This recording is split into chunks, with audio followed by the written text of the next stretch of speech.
So I'm laying out this next section here. Someone reminded me that I have a freaking plunge router, so I went ahead and put it on there. Cutting out some holes. Let's get it done.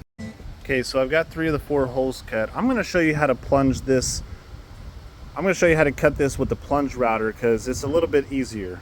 So all the first steps are the same. You're going to put that screw on there. The only difference is you're just going to plunge it straight down, cut it most of the way, then plunge down again, and then cut it. I'll show you. Notice my bit's not plunged down at all. You see my bit there, it only has a 1-inch cutting surface. I need to go 1.5 inches deep, so I've got it relieved. You can see right there the marks where it ends up cutting at. So you can take the screw right here. I'm going to set it on that point right there, drill it in. We're still going to pivot on that point. We're going to pivot just like that. The difference is now we're just going to plunge down and start cutting.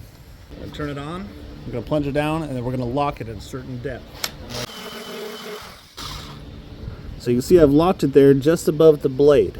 The blade is not all the way through, but it's more than 3/4 of an inch. So it's going to cut more than halfway through this each pass. So we're going to go ahead and spin that around and then we'll plunge it again.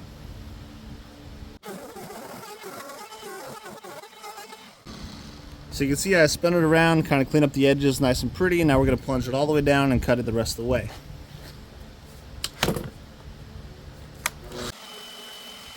You see it broke through right here. The blade's sticking down just a tiny bit. That's enough. We can cut it all the way around. So this particular router has a lock right here, the on and off right here. You plunge it by pushing down or grabbing these handles and pushing it down. It has an up stop and it has a down stop. Let's go.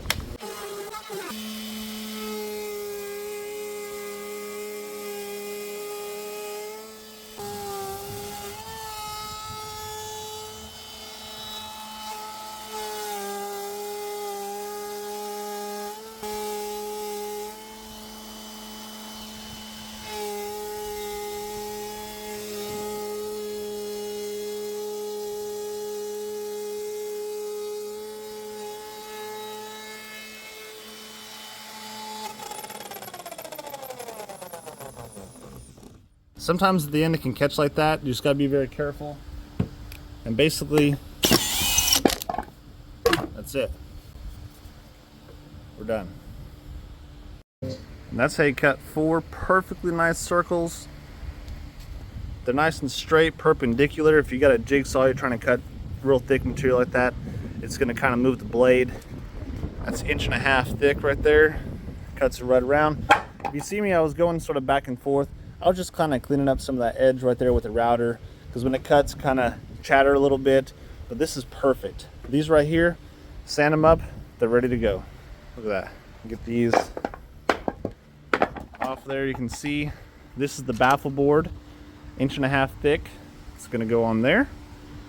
So now when I've got these done here, I'm going to cut those wings off on the side. I've kind of left it on for support. I'm going to cut those off, clean them up, get them all sanded.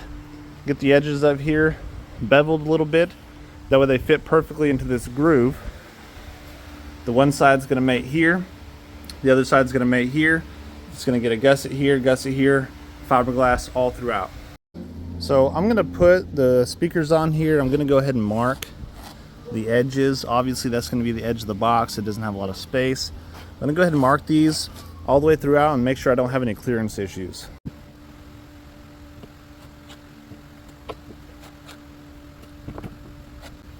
Wow. Okay, so check this out.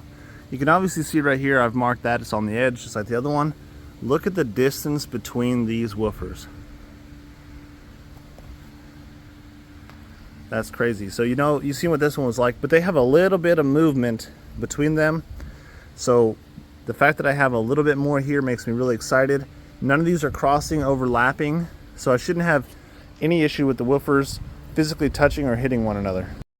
So you can see I just hit these with a sander real quick. You can see how nice that turned out. I mean, literally 5 seconds with the sander.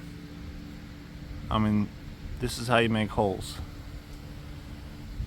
Now some guys can be like, oh, you're gonna CNC. And that's all 8 pizza pies cut up. Those are pretty damn big. Alright, I just threw it up in there. That's not how it's gonna be, but you can get an idea.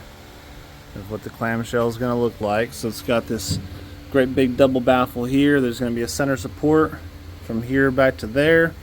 A couple other supports in there. I think it's going to be pretty strong.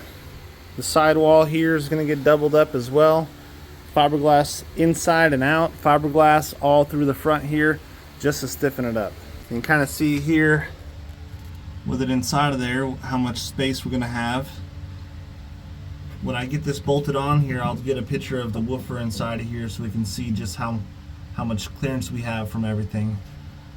But basically this is going to get fiberglassed from the top of the port here all the way through the face, down the front here, and into the bottom here. All this is going to get fiberglassed in and together, and of course on the sides and the support that's going to be right here down the center. So it's going to be pretty strong.